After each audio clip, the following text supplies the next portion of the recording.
Բարև ձեզ, Armepress-ի եթերում ոդկասթ հաղորդաշարի հերթական թողարկումն է։ Հայաստանի Հանրապետության կառավարությունը ձգտում է դիվերսիֆիկացնել նաև արտաքին քաղաքականությունը եւ այդ առումով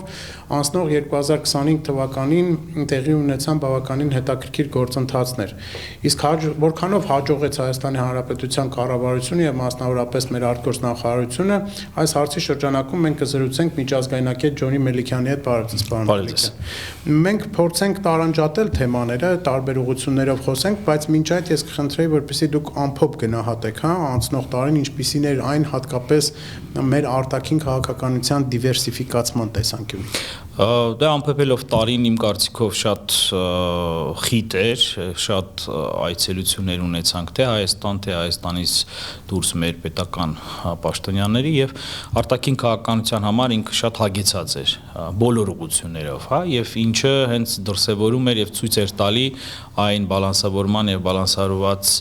արտաքին քաղաքականությունը, այն դիվերսիֆիկացիային միտված քայլերը, որոնք հայտարարվում են պաշտոնապես, ուստի այդ ուղղություններով, սկսած ԱՄՆ-ից, վերջացրած Չինաստանով, բոլոր ուղղություններով ակտիվ աշխատանքները շարունակվում էին եւ տարին նաեւ ամփոփվեց Եվրասիական միության բարձրագույն մարմնի հանդիպումով, որտեղ Հայաստանը ներկայացված էր վարչապետով եւ հստակ երևում է, որ բոլոր ուղղություններով այդ աշխատանքները շարունակվել են այս տարի, ամրացվել են, խորացվել են եւ գալիք տարի շարունակվելու է այս նույն գործընթացը։ Քանի որ ուղղությունները տարբեր են, առանձնացնենք մի քանիսը դրանցից, հատկապես այն ուղղությունները, որոնցում տեղի ունեցան բավականին հետաքրքիր իրադարձություններ, Հայաստանի կենսական շահերին առնչվող ինչ-որտեղ նաև իրադարձություններ եւ այդ առումով սկսենք Հայաստան-Միացյալ Նահանգներ հարաբերություններից, ինչը կառանձնացնեք ընթացող տարվա կտրվածքով այդ ուղղությամբ։ Դե եղավ սպասված քայլը տարվա սկզբին գնացող վարչակազմի Բայդենի վարչակազմի հետ ստորագրվեց ոչ իրենց հետ, այլ իրենց օրոք դեռևս ԱՄՆ-ի հետ ստորագրվեց ռազմավարական հարաբերություններ հաստատող փաստաթուղթը եւ այդ խարտիայի շրջանակներում ինքը ստանդարտ փաստաթուղթ է, որը ԱՄՆ-ն ունենում է տարբեր պետությունների հետ, մեր հարևան Վրաստանը դեռևս 2009 թվականից ուներ եւ որի շրջանակներում 4 ուղղություններով ձևավորում են աշխատանքային խմբեր եւ այդ աշխատանքային խմբերի շրջանակներում արդեն տարբեր բարեփոխումներ, հանդիպումներ, համագործակցություններ շարունակվում, սկսած քաղաքական հարցերից մարդկանց միջև հարաբերությունների, տնտեսական, անվտանգային, ուստի այդ բոլոր զամբյուղների ուղղությամբ աշխատանքները շարունակվել են եւ նոր վարչակազմը գալուց հետո արդեն Տրամպի ցույց տվեց, որ հետաքրքրություն կա շարունակելու Հայաստանի հետ, դրա արդյունքն էր օգոստոսին ստորագրված հայ-ամերիկյան հռչակագիրը, դրա շրջանակներում մի քանի եւս փաստաթուղթ մենք ունեցանք, որոնք դեկլարատիվ բնույթ են կրում, բայց ինչ-որ չափով նաև կանաչ լույս են վառում այդ ոլորտային համագործակցության, սկսած էներգետիկայի մասով, բարձր տեխնոլոգիաների եւ արդեն մենք Nvidia-ի պրոյեկտի մասով տեսնում ենք, որ արդեն այդ պրոյեկտը ընթացքի մեջ է եւ նաեւ ոչ պակաս նաեւ TRIP-ի հետ կապված եւ ակտիվ շարունակվում է։ Նոր դեսպան է նշանակվել, ով եւս իր ջանքերը նախկինում տարբեր պաշտոններում այսօր արդեն հայ-ամերիկյան հարաբերությունների ուղղությամբ է աշխատելու ակտիվորեն, ինչը ցույց է տալի, որ այս ուղղությամբ հարաբերությունները ի տարբերություն 3 կամ 5 տարի առաջվա այսօր մենք արդեն տեսնում ենք, որ նաև նոր փաստաթղթերով այս վարչակազմի նոր մոտեցումներով որտեղ առաջնային էս վերջի իրենց ռազմավարությունը, որ ընդունվեց, Ամերիկան առաջնային է դառնում եւ Ամերիկան բոլորի հետ հարաբերությունները իր տեսանկյունից, իր շահերից ելնելով է ձևավորում եւ այս պարագայում գտնելով այն ոսկե միջինը եւ երկու կողմի համար շահեկան եւ կարեւոր ուղղությունները, մենք կարող ենք այս հարաբերությունները խորացնել եւ իմ կարծիքով գալիք տարի այս ամենը շարունակվելու է։ Քանի որ տարին առանձնացավ նաև ռուս-ուկրաինական հակամարտությամբ, ես ինչու եմ նշում այս հանգամանքը, որովհետև մի կողմում Ռուսաստանն է, մեր ռազմավարական գործընկերը, եւ քանի որ խոսում ենք Միացյալ Նահանգների մասին, Միացյալ Նահանգներն էլ Ուկրաինայի կողմ դաշնակիցների խումբն է համալրում եւ աջակցում է Ուկրաինային։ Այս առումով հարաբերությունները մեղմ ասած բարեկամական չեն Ռուսաստանի եւ Միացյալ Նահանգների, բայց Հայաստանը փորձում է հարաբերություններ զարգացնել եւ Միացյալ Նահանգների ու նաեւ Ռուսաստանի հետ։ Միացյալ Նահանգների պահը նշեցիք, տարին ինչպիսին էր հայ-ռուսական հարաբերությունների տեսանկյունից եւ մի փոքր էլ փակագծերը բացեն, քանի որ դուք էլ նշեցիք խոսքը ԵԱՏՄ-ի հետ եւ այդ կառույցի շրջանակում համագործակցության մասին։ Խնդրեմ։ Դե զուտ առանձին, հա, հայ-ռուսական հարաբերություններում տեսնում ենք զարգացում արևտրային հարաբերությունները, հա, անցած տարվա շրջանառությունը բավականին մեծ էր, նույնիսկ վերջին տասնյակ տարիների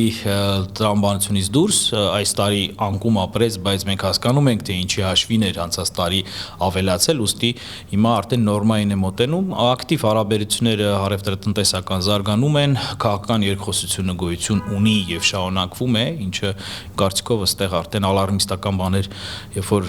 հայտարարություններ արվում են, իմ կարծիքով գերագնահատված է բոլոր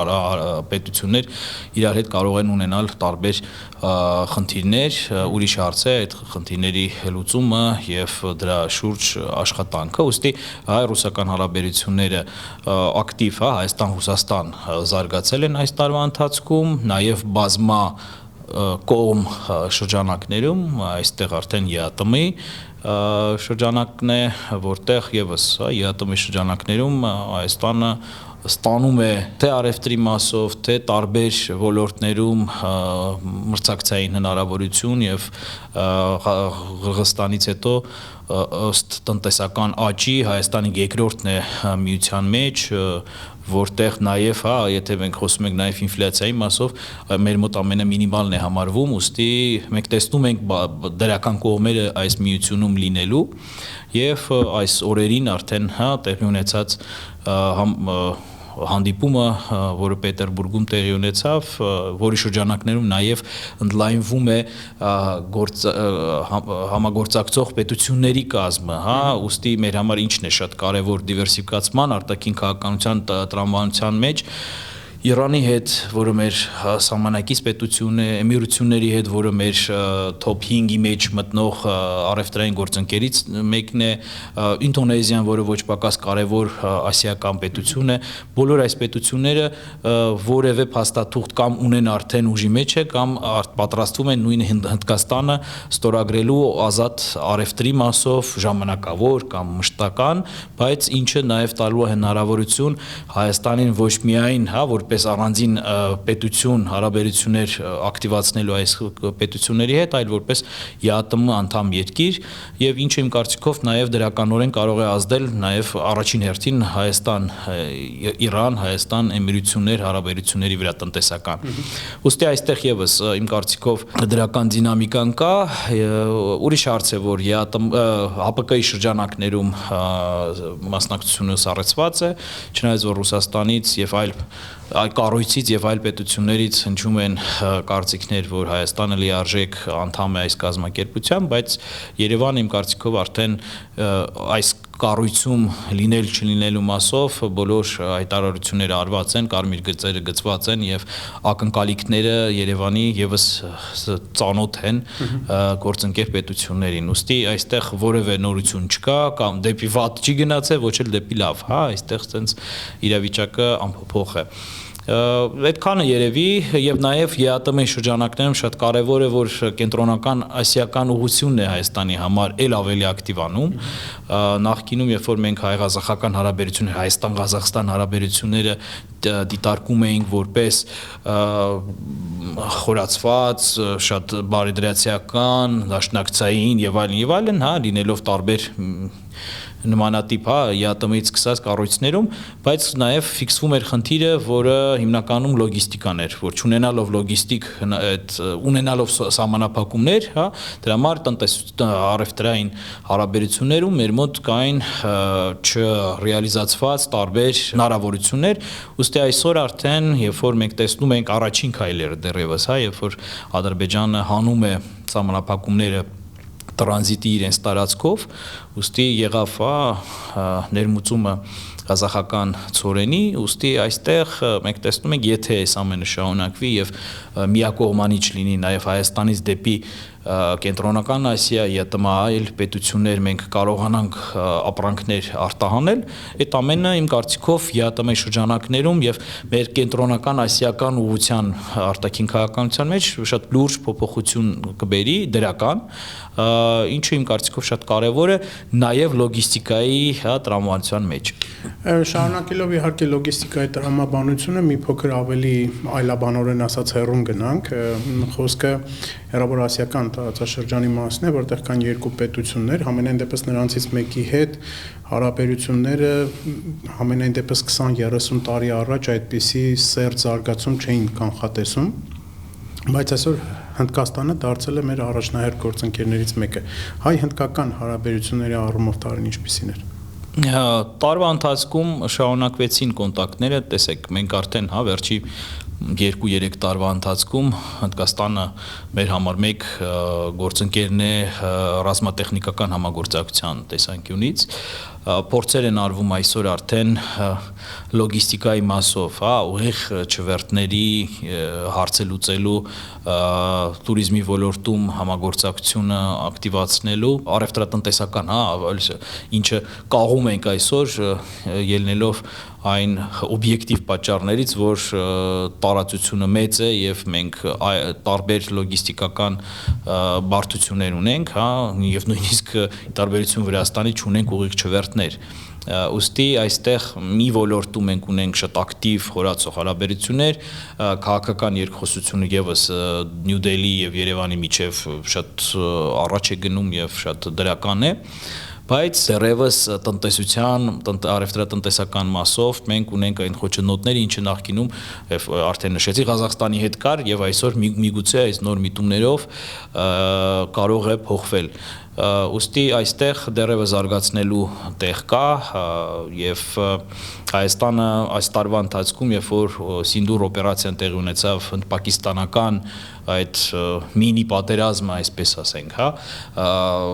դիրքավորվեց, ցույց տվեց աջակցությունը Նյու Դելհիին, ինչ իմ կարծիքով աննկատ չէր Հնդկաստանի կառավարության համար, եւ եթե նախկինում հայ-ադրբեջանական տարբեր բարդ շրջանների, Հայաստանի տարածքի օկուպացիայի շրջանակներում, Արցախի էթնիկ զտման եւ այլն, Հնդկաստանը ինչ որ չափով նեյտրալ էր փորձում մնալ, ապա այսօր Ադրբեջանի հստակ դիրքավորումով եւ աջակցությամբ Իսլամաբադին, իմ կարծիքով արդեն այստեղ ոնց որ փոփոխությունը տեղի ունեցավ։ Հայաստանը Հնդկաստանի հետ էր, Ադրբեջանը Պակիստանի հետ էր, միևնույն ժամանակ վերջերս Շանխայ համագործակցության կազմակերպության շրջանակներում Հայաստանը գնաց քայլ արեց առաջ եւ Պակիստանի հետ հաստատեց դիվանագիտական հարաբերություններ եւ Պակիստանը վերջի պետություն էր, որը մեզ չէր ճանաչում եւ ուստի այս պարագայում հայկական դիվանագիտությունը եւս այդ քայլը արեց, որով փորձեց ցույց տալ, որ հند-պակիստանական այդ կոնֆլիկտի մեջ Հայաստանը միգուցե եթե ասենք ինչ որ չափով Հնդկաստանին աջակից է եղել, բայց մյուս կողմից չի կոնֆրոնտացիոն այդ տրամաբանությունը, որը նախկինում Հայաստանի նկատմամբ Պակիստանի կողմից եղել է, չի շարունակելու ուղղությամբ եւ պատրաստ է հարաբերության հիմնման եւ ապագայում նաեւ քվեարկությունը, Շանխայ համագործակցության կազմակերպության շրջանակներում Հայաստանի եւ Ադրբեջանի անդամակցության հնարավոր եւս ցույց տվեց, եթե Ադրբեջանի պարագայում բլոկ արվեց Հնդկաստանի կողմից, ապա խոսակցություն է որ մեր մասով երկու պետություն առնվազն, հա, կամ մեկը չեն քվեարկել կողմ, հա, ինչը կոնսենսուս չի ապահովել, բայց այստեղ շատ դրական է, եթե այդպես է տեղի ունեցել, դեմ չքվեարկելը արդեն ինչ որ մի քայլ է եւ պետք է այս ուղղությամբ աշխատել։ Հասկանալի է մի եւս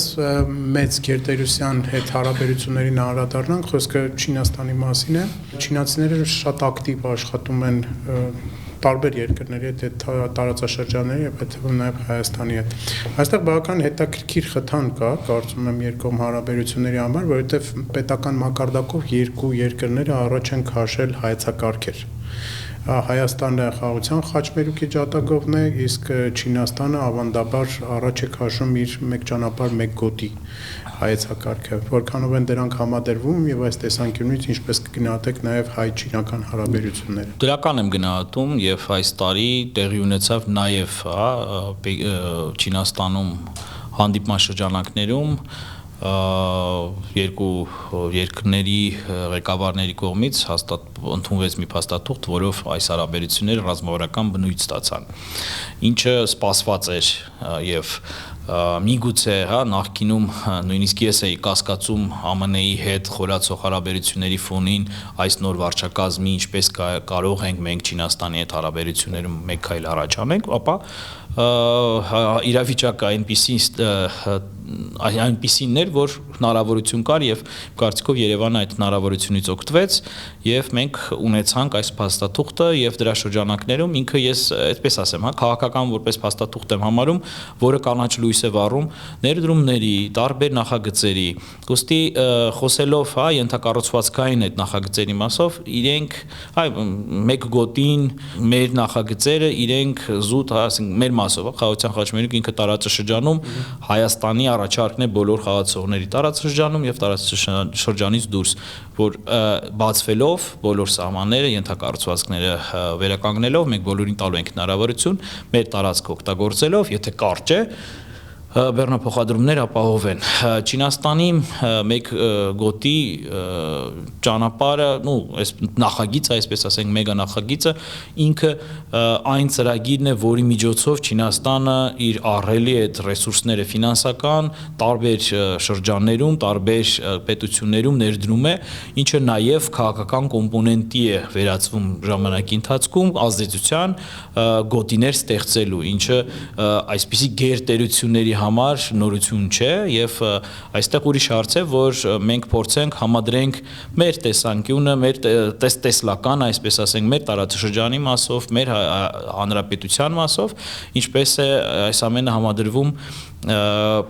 Չինական այս նախագծի հետ նախկինում մենք չենք եղել այդ որևէ, հա, ասենք նախագծերի ինչ որ մի քարտեզների կամ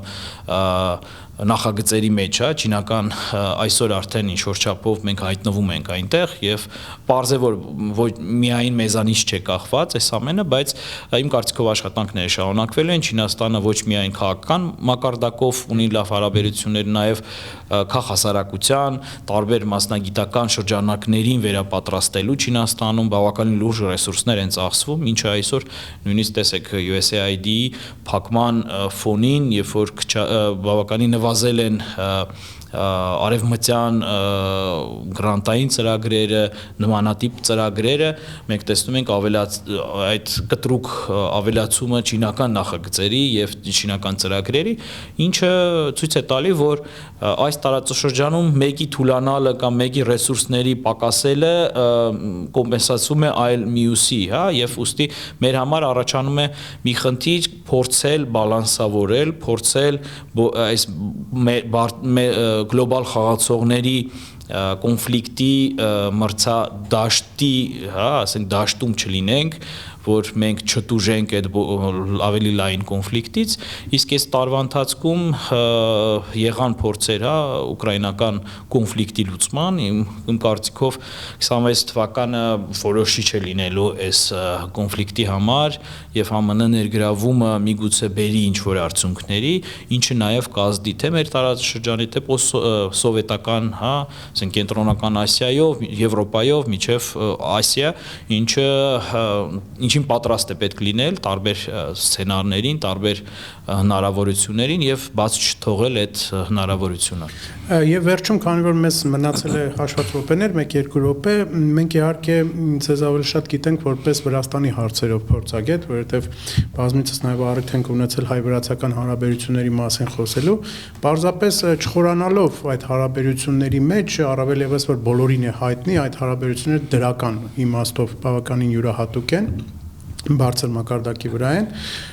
եւ կխնդրեի պարզապես նշել, թե ինչ ակնկալիքներ մենք կարող ենք գալիք տարի ունենալ հայ-վրացական հարաբերություններից։ Քաղաքական այդ ճգնաժամը, որով բարբերաբար Վրաստանը անցնում է, շարունակվելու է, չնայած որ ընդդիմադիր ուժերից մեկը վերադարձավ պարլամենտական ակտիվությանը, ուստի մենք այստեղ պետք է ակնկալենք բաց քննարկումներ, ոչ հանրային, այլ բաց երկու երկրների ղեկավարների մակարդակով, տարբեր գերատեսչությունների մակարդակով, որ այն բացատրական աշխատանք շատ կարևոր է, քանի որ տարբեր խնդիրներ տեսնելու սահմանի հետ կապված բեռնափոխադրումների հարցով, մենք տեսնում ենք, որ կան որոշ մտահոգություններ եւ այդ մտահոգությունները վրացական կողմի հաղթահարելու համար պետք է բաց քննարկել եւ փորձել նախաձեռնել այլ հնարավորին ծրագրեր եւ ուղղություններով աշխատանք, որով տրանսֆորմացվող տարածաշրջանային լոգիստիկ ծրագրերը եւ նոր հնարավորությունները բոլորին երեք պետությունների համար, առաջին հերթին Հայաստանի եւ Վրաստանի համար շահավետ լինեն եւ երկու պետությունը մեր դրանից շահած դուրս գան, ինչը նաեւ այստեղ որպես խոչընդոտ, այսպես ասեմ, Ադրբեջանի գեգեմոնիստական քաղաքականությունն տարածաշրջանում Ադրբեջանը փորձում է դառնալ հեգեմոնը եւ Ադրբեջանը փորձում է այլ դրսի խաղացողներին ցույց տա, որ տարածաշրջանում հարցեր լուծելու համար պետք է դիմեն ուղիղ Բաքվին, այլ ոչ թե բոլոր երեք պետություններ, ուստի այստեղ նոր ֆրոնտ է բացվում Հայաստանի եւ Վրաստանի համար, որտեղ մենք պիտի Ադրբեջանի հետ նստենք նույն սեղանի շուրջ եւ փորձենք հավասարը հավասարի հետ հնարավորինս արտասահմանյան մեր գործընկերների միջոցով այս հարաբերությունները հավասարակշռել եւ փորձել բոլոր նախագծել առնվազն այնպես անել, որ եթե ինչ-որ մի դրսի խաղացող ուզենա ինչ-որ ծրագիր անի տարածաշրջանում, բոլոր երեքի հետ խոսա, ինչպես ասենք այսօր տեղի ունեն կենտրոնական Ասիայում եւ այս գաղափարը առաջ քաշելու երեք տարածաշրջանային տրիոյի ֆորմատը, որտեղ բոլորը հավասար կլինեն։ Պարզ է, որ տնտեսապես տարբեր հնարավոր քաշային կարգեր ունենք, բայց միևնույն է, եթե մենք բոլորս ցանկանում ենք, իսկ առնվազն Հայաստանը եւ Վրաստանը ցանկանում է խաղաղ, կայուն եւ զարգացող տարածաշրջանում ապրել, Բաքուն պիտի եւս իր որոշումը ունենա այս հարցի շուրջ եւ եթե ցանկություն լինի, երեքս միասին կարող ենք այս տարածաշրջանը դարձնենք կայուն եւ զարգացող։ Պարոն Մելիքյան, անչափ շնորհակալություն հետաքրքիր համար։ Հիշեցնեմ, որ մենք եթերում զրուցում էինք միջազգայնագետ Ջոնի Մելիքյանի հետ, մենք փորձեցինք տարին ամփոփել, անդրադարձանք անցնող տարվա 2025 թվականի արտաքին առավել հետաքրքիր կարևոր իրադարձություններին։ Այսօր այսքանը, կհանդիպենք եթերում։